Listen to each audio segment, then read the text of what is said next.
Assalamualaikum warahmatullahi wabarakatuh.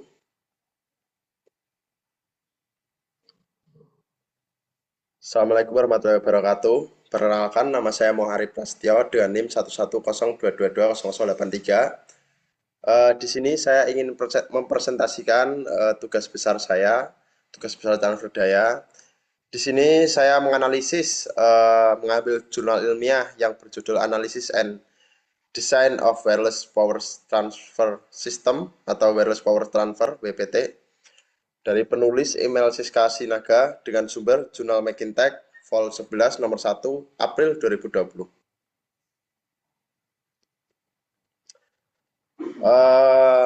Next, nah di sini ada masalah yang diselesaikan oleh peneliti.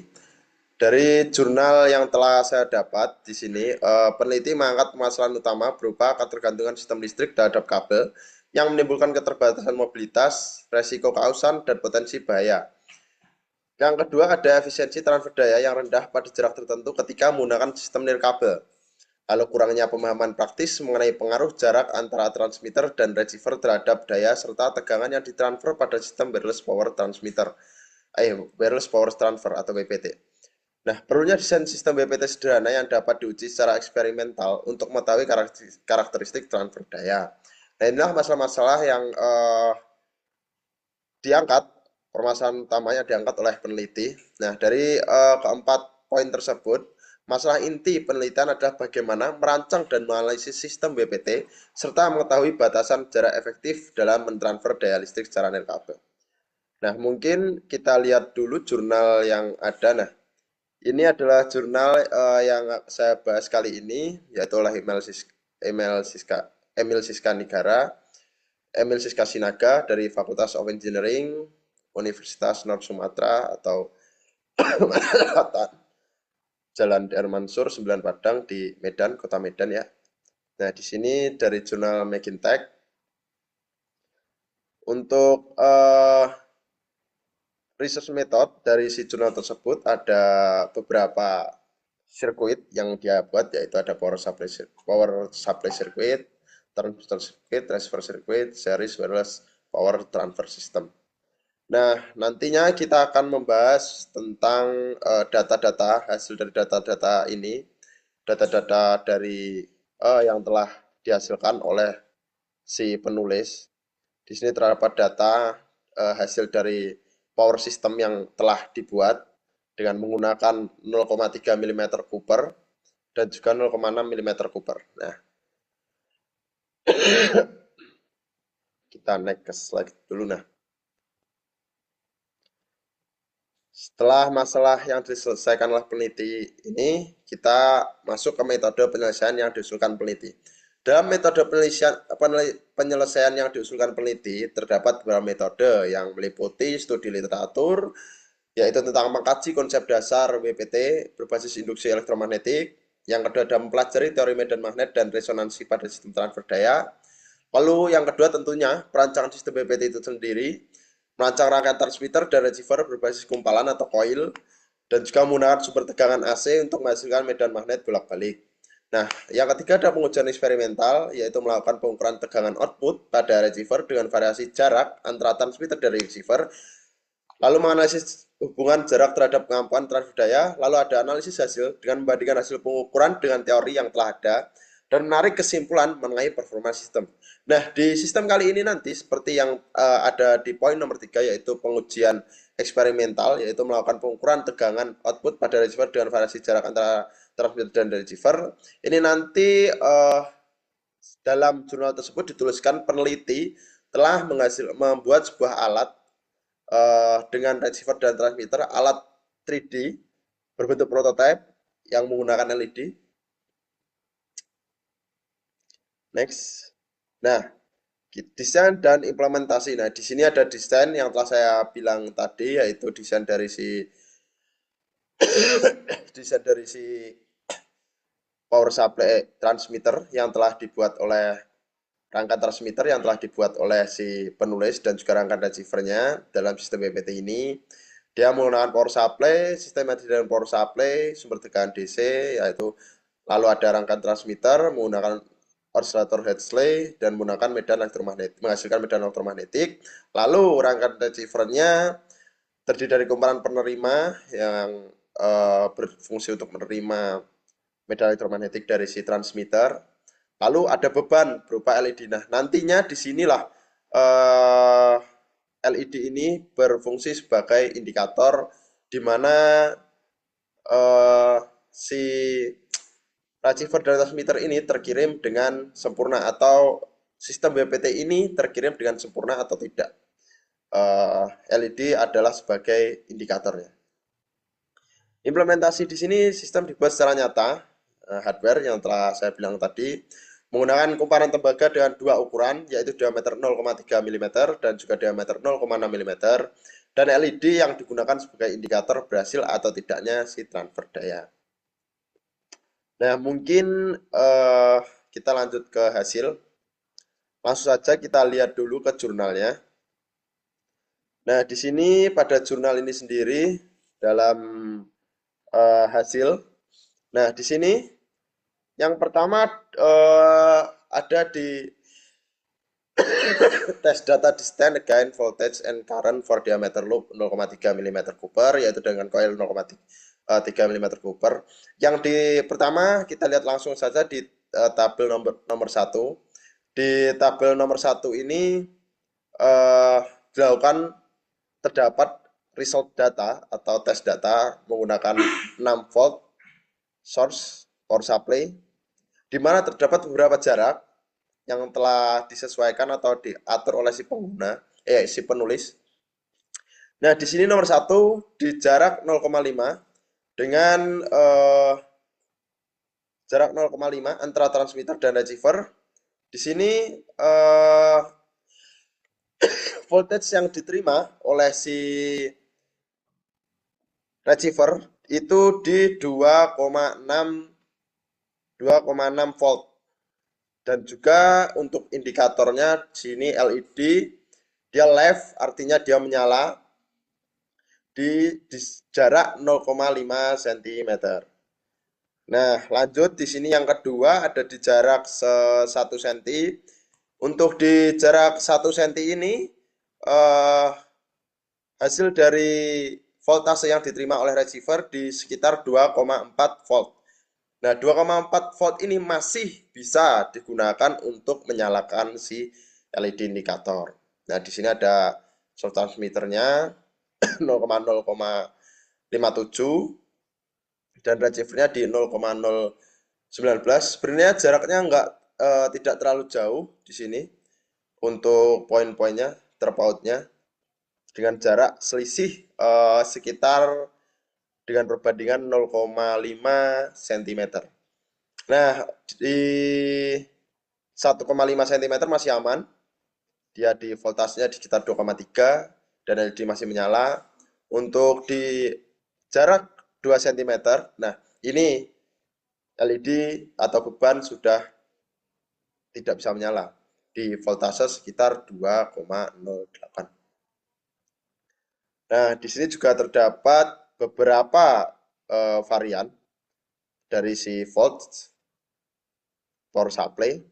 Di sini tadi ada 6, terus di sini ada 8, masih sama dengan sebelumnya.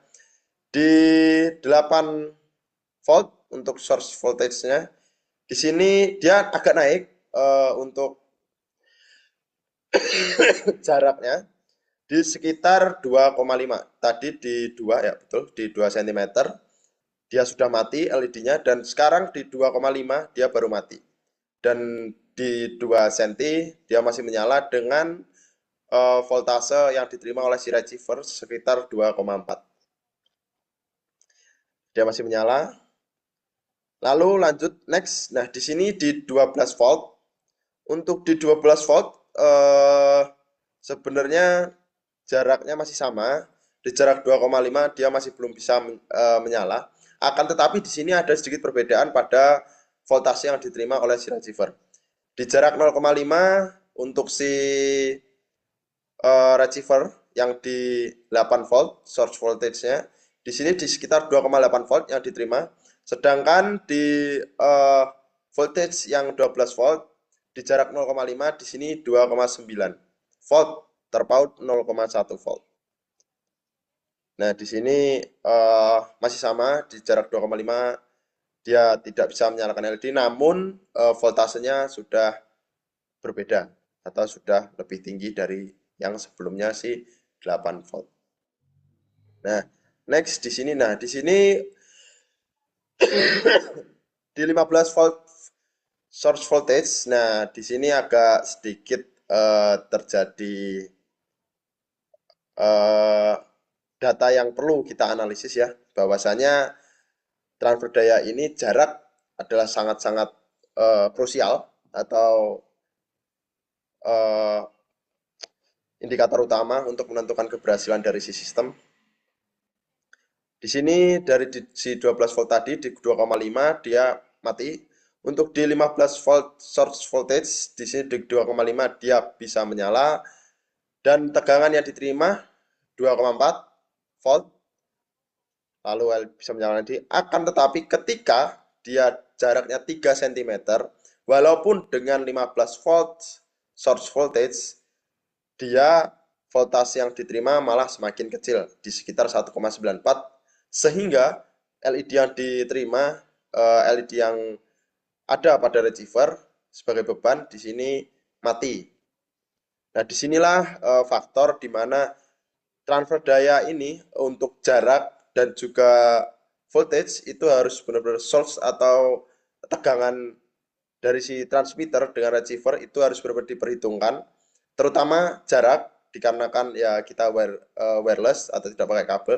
Nah, disinilah jarak sangat menentukan bagaimana nantinya sistem ini berjalan ke depannya. Seperti di sini kita lihat sendiri, walaupun dia sudah 15 volt, source voltage-nya akan tetapi ketika jaraknya 3 cm, bebannya masih tetap mati. Nah, ini kesimpulan dari tadi.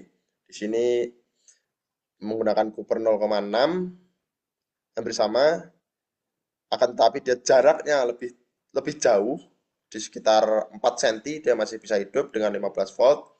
Nah, disinilah juga kumparan atau coil itu juga mempengaruhi.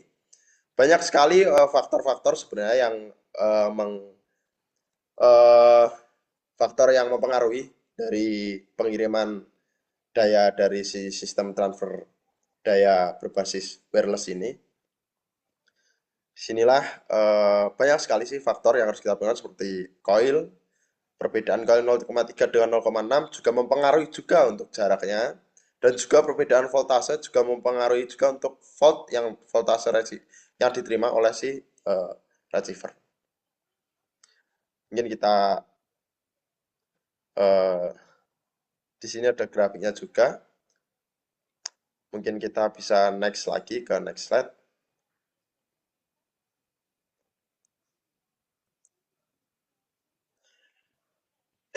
Nah, ini adalah hasil kesimpulan dari semua sistem tadi. Yang pertama, tegangan output yang diterima receiver menurun seiring bertambahnya jarak. Akan tetapi ketika untuk mengatasi hal ini bisa juga dengan memperbesar coil. Lalu yang kedua ada sistem wireless power transmitter masih dapat bekerja dengan baik pada jarak dekat. Dan pada jarak lebih jauh, tegangan yang diterima sangat kecil dengan nilai maksimum sekitar 1,3 volt atau 1 sampai 1,9 volt. Nah, penurunan tegangan terjadi karena melemahnya kopling magnetik antara transmitter dan receiver. Jadi ketika melemah daya tarik kopling antara si transmitter dan receiver, itulah yang mengakibatkan penurunan tegangan dari si sistem. Nah, seperti yang saya bilang tadi, jarak menjadi faktor paling dominan yang mempengaruhi keberhasilan transfer daya. Lalu ada sistem yang diuji memiliki keterbatasan efisiensi dan hanya cocok untuk transfer daya jarak pendek. Karena dengan kita lihat tadi jaraknya hanya maksimal di dengan 0,6 coil hanya di sekitar 4 cm. Nah, untuk untuk kesimpulan dan saran dari pembahasan jurnal tadi, Di sini saya mendapatkan kesimpulan yaitu sistem wireless power transfer atau WPT dapat digunakan untuk mentransfer daya listrik tanpa kabel. Yang kedua ada jarak antara transmitter dan receiver sangat mempengaruhi besar daya dan tegangan yang ditransfer. Yang ketiga ada semakin jauh jarak, semakin kecil daya yang diterima. Dan juga sistem yang dirancang membuktikan konsep dasar WPT, namun masih memiliki keterbatasan jarak dan efisiensi. Ini mungkin ada sedikit saran untuk dari jurnal yang telah saya baca. Mungkin ada sedikit saran dari saya yaitu untuk mengoptimalkan desain komparan agar lebih efisiensi meningkat. Dikarenakan tadi bisa kita lihat sendiri ada sedikit di jarak sekitar coil 0,6 mm di jarak dengan 15 volt supply di jarak 4 cm dia masih mati, sedangkan itu hanya terpaut beberapa voltase saja. Mungkin bisa dirancang